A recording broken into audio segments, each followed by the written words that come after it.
Huge news casts a shadow over this year's Rolex 24 as BMW and Ferrari were found to have exceeded their permitted performance levels at the season opening Rolex 24 at Daytona.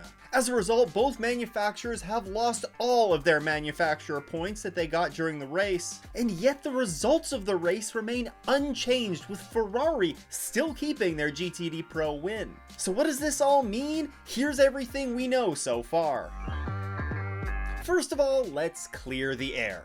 This is different than the news that we had emerge around this time last year, where Meyer-Shank Racing intentionally manipulated the tire pressure data that they were sending to IMSA. Last year, that news came out after the results were published and was actually brought to IMSA's attention by Honda themselves. The penalties that I'll talk about today are different. Let's start off with the bulletins that IMSA released. IMSA officials have reviewed the following matter and determined it to be a breach of the IMSA rules committed by the manufacturer and imposes the penalties listed below. The IMSA Technical Committee and the IMSA supervisory officials have unanimously determined that BMW and Ferrari demonstrated performance in the Daytona 24-hour race that exceeded IMSA's expectations as shared in the GT manufacturers' technical working groups. The goal was to ensure the demonstrated performance of the best example of each manufacturer car model would be within a targeted performance window, allowing for competitive equivalency. The penalties that IMSA issued included a $25,000 fine to both BMW and Ferrari, and both manufacturers lost all of their WeatherTech Championship manufacturer points and all of their Michelin Endurance Cup manufacturer points. The bulletins that were issued specifically reference Attachment 2 of the IMSA sporting regulations, which relates to BOP. You might recall IMSA took a new approach to BOP this season, opting to work closely with the manufacturers in preseason tests to determine the BOP.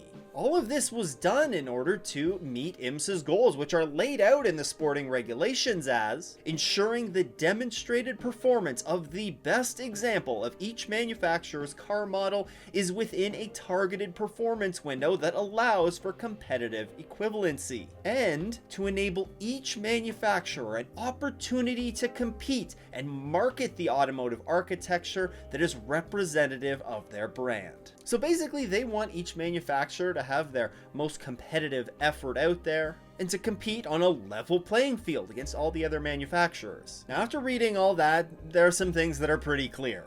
IMSA officials deemed that BMW and Ferrari were not displaying the same performance that they were when they participated in the IMSA sanctioned tests, and thus were issued a penalty. How far outside these performance windows they were, we'll probably never know, but regardless of that, the rules were broken. Now, both BMW and Ferrari had quite strong showings at Daytona. BMW picked up a third place finish in GTD Pro after a late brake change issue took Paul Miller Racing out of contention for that class win, and Ferrari was one of the beneficiaries of it. They won the GTD Pro class to go along with a second, third, and fourth place finish in the GTD class. Now, a valid question emerging from all of this is, why are the manufacturers the only ones that are being issued points penalties? The drivers and teams were using these manufacturers' cars in the race, so should they not be issued some sort of penalty as well? I think it boils down to this. With this new way of establishing BOP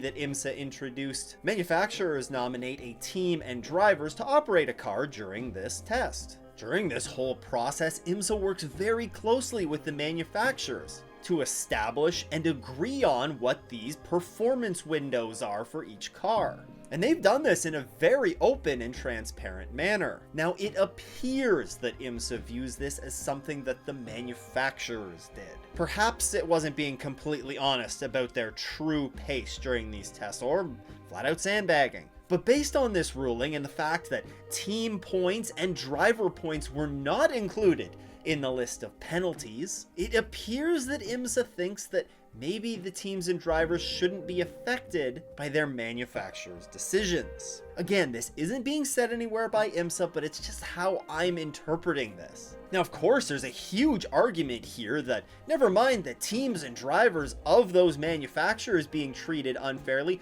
what about all the other competitors that played fairly and by the rules? They're being treated unfairly based on the decision to not penalize these teams and drivers. I mean, with these penalties, IMSA is admitting that both BMW and Ferrari had an unfair performance advantage. And by not penalizing those teams and drivers that benefited from this, you're therefore, in a sense, penalizing the rest of the field. I also somewhat struggle to see how this discourages another team or manufacturer from doing this in the future. I mean, yes, the manufacturers' championship is very valuable to the manufacturers. I'm sure that it plays heavily into their marketing efforts, as well as their reputation. But from a fan's perspective, I think it's safe to say that this doesn't quite carry the same weight as the drivers' or the team's championship does.